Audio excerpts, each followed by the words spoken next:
खुलुमबाय लोगोफोर दिनैहाय मोनसे ट्रेलार फिल्म ओपनिंग खालामजेनदोंमोन नैबे इउनिभार्सेल सिनेमा हलावहाय आं बाव बेनिफ्राय फैनो बावाखै दा मोनसे नखरावसो हाबना दंफैयो ओरैनो जाय हक बे ट्रेलार बेखौनो नोंथांमोन एसे दान्दिसे ससेब्लाबो खोन्थानो आरो जाय बै फिल्मखौ थैसाम-2 पार्ट 2 बेखौ नुनो मोनगोन आगस्टनि 30 आगस्टआव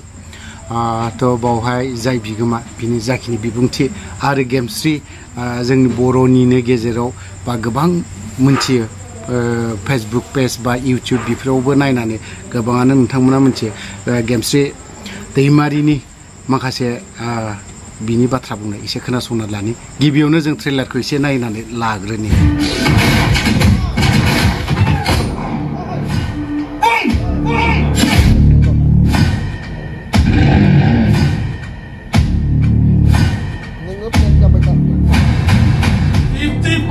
share amat lagi bo.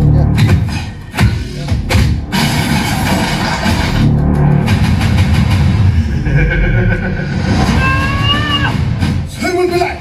Jumi tender cancel jawab.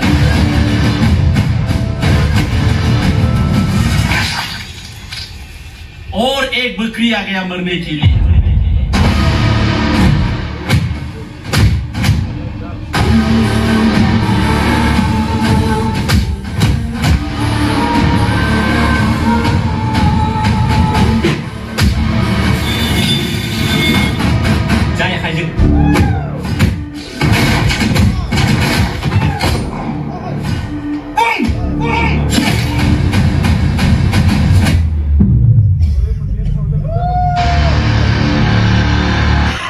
निश्चय मोजां मोनदो होननानै बुंनांगोन बे फर्स्ट टाइम नङा आरएन फिल्म्स प्रडाक्शनावहाय आंना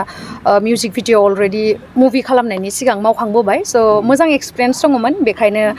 मुभि खालामनायनि जिहेतु बिथाङा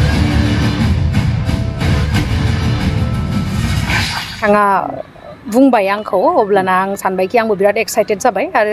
जिहेतु मोजाङैनो जोङो 2 monthsनि गेजेरावनो मोजाङै कमप्लिट खालामजोबबाय शुटिंखौ आरो नै मोजाङैनो मोजां दिनैहाय नोंथांमोना ट्रेलारखौबो नुनो मोनबाय आरो ओमफ्राय थाबैनो रिलिजबो जागोन आरो 30 आगस्टआवहाय दा बे फिल्मखौ नायनो थाखाय रायजो राजाखौ मा खावलायनो सानगोन खावलायनायाथ' सिगां जेरैबायदि खावलायबोदों थिग बेफोरबायदिनो दिनै जिहेतु आरएन फिल्म्स प्रडाक्शननिफ्राय जा थैसाम-2 मुभि ओंखारदों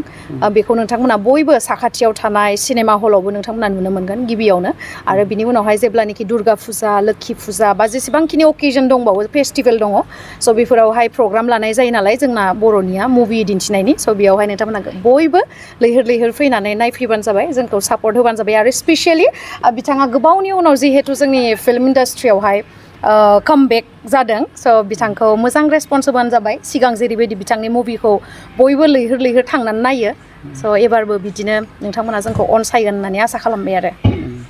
बाराथ' आङो बुंजोबनो हानाय नङा नोंथांमोना नङाबा एक्साइटेड जानाय नङा ना औ बिदा बिनानावनि एसे स्ट'रि आरो स' बेवहायनो नोंथांमोना नुनो मोनगोन दे बारा खोन्थाजोबला दिनैनि बे आंनि थैसाम-2 जितु अफिसियेलि रिलिज खालामनायाव नुजाफैनो हानाय आंनिनो लोगो मिडियानि गुबुन गुबुन बिबानाव थानाय गुबुन गुबुन मिडिया नोंथांमोन दिनै नुजाफैनो हानाय आंनिफ्राय गोसो गोरबोनिफ्राय साबायखर बावहरनाय थाबाय दा दिनै आं थैसाम पार्ट 2 जितु मुभिनि ट्रेलारखौ माने अफिसियेलि लन्च खालामबाय दा नैबे सापागुरि बङाइगाव इउनिभार्सेलाव आं दिनै अफिसियेलि रिलिज खालामनायजों लोगोसे दा गोबां मानसियानो नुजाफैनो हादों आं गोजोननाय थादों साबायखर बावनाय थादों लोगोसे दा आं सानो आंनि थैसाम पार्ट 2 मुभिया जितु आङो फैगौ आगस्टनि 30 थारिखआव माने जोङो 9थासो हलाव रिलिज खालामनाय जागोन सिनेमा हलाव बिदिनो जों क'क्राझार बङाइगाव इउनिभार्सेल आरो रङिया टंला मंगलदै गुवाहाटीयाव जोङो पिभिआर सिटि सेन्टाराव होगोन मेट्रिक्स मलाव होगोन आरो ओमफ्राय बिश्नाथसारि इटानगराव होगोन दा जों 9था हलाव जों होनाय जागोन बिनि उनावहाय जोङो मार्केटावहाय अफलाइनाव जोङो सेप्तेम्बरनिफ्राय हगारनाय जागोन आरोखि आसा खालामनाया बेनो मुभिया जुदि माने मोजां जायोब्ला मोजां कुवालिटि जायोब्ला रायजोखौ जुदि गोजोन होनो हायोब्ला निश्चय जोंनि मुभियाव सोलिगोन आरो कालेक्सनाबो जागोन थांनाय बोसोरावसो जोङो गिदिर बाजेटनि मुभि ओंखारदोंमोन जोंहा बिथां पंकज लाहारिनिनो जांख्रिथायनि थैसाम बिथाङाबो बहुत रायजोनिफ्राय अनसायनाय मोनदों थिग बेबायदिनो आं थैसाम जिथु पार्ट 1खौ 2012आवहाय जिथु आं थैसाम पार्ट 1 दिहुनदोंमोन बेयावबो आं रायजोफोरनि बहुत अनसायनाय बिदों दाबो आङो हिउज बाजेटनि बानायनायनि ओंथियानो जाहैबाय जुदि मुभिया जुदि मोजां जायोब्ला मोजां कुवालिटिनि जायोबा जोंनि रायजो राजाफोरखौ नायनानै जोङो गोजोन होनो हायोब्ला निस्सय रायजो राजाफ्राबो नायगोन आरो जोंनियाव कालेक्सन नङा कालेक्सना जायो उन्दै स्टेन्डार्ड लेभेलनि जानांगौ जेनेबा नायजाथाव जानांगौ बयजोंबो अनसायथाव जानांगौ बा जोङो मोजां टेकनिकआव गोदान आपग्रेड टेकनिकआव खालायोब्ला जितु सिनेमा बायदि जायोब्ला रायजोफ्रा अनसायगोन आरोखि बे हिसाबै कालेक्सन जानायखौ आं आसा खालायो आरोखि बिसोराथ' ओरैनो जोङो दासिम 60L प्लास थांबाय आरोखि दा जोङो प्रमसनाव दंबाय थायो दासिम जोंनि बाजेटआ आं जितु बाजेटखौ लादोंमोन 40-50 लाखसनि गेजेराव लादोंमोन खिन्थु दा नुनायाव बिनिफ्राय बांसिन थांबाय मथा मथि 60 प्लास जाबाय 60 लाख प्लास जाबाय आरोखि दा बे हिसाबै जोंना अफलाइनावनो बुकिंआ दासिम आंनाव